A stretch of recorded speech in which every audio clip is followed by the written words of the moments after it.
Agay ka, agay ko. Nagbabalik. Alam mo na kung bakit ako bumalik. Bakit? Nabiktima mo na yung nakausap mo nung nakaraan, kaya bumabalik ka na Expired naman. Ha? Expired na. Expired na? Baka naman kiniskis, pahit mo yan doon sa kausap mo, ha? Hindi ko na na-renew.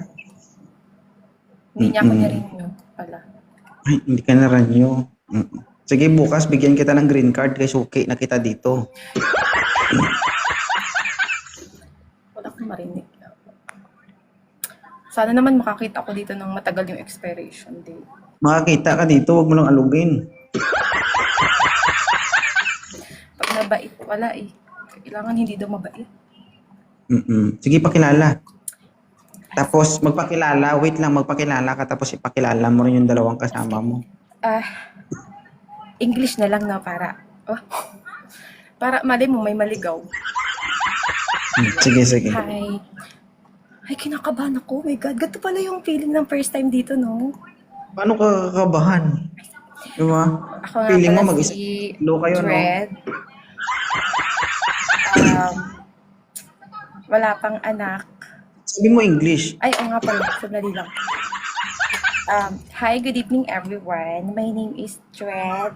I am 23 years old. Kunyari lang baka. Hindi naman nila alam lahat.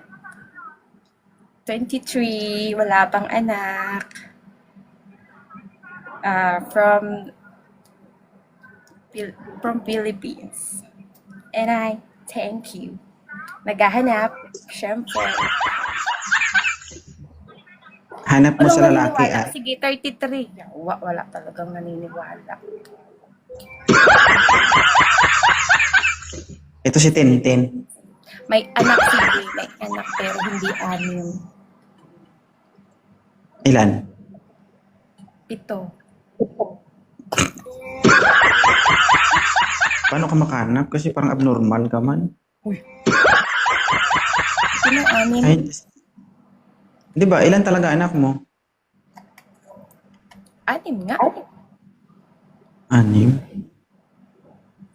Wasak na wasak eh. Oh, ilang taon na, sarado na. Surado. Isang 100 lang yan. Maluwag na ulit yan.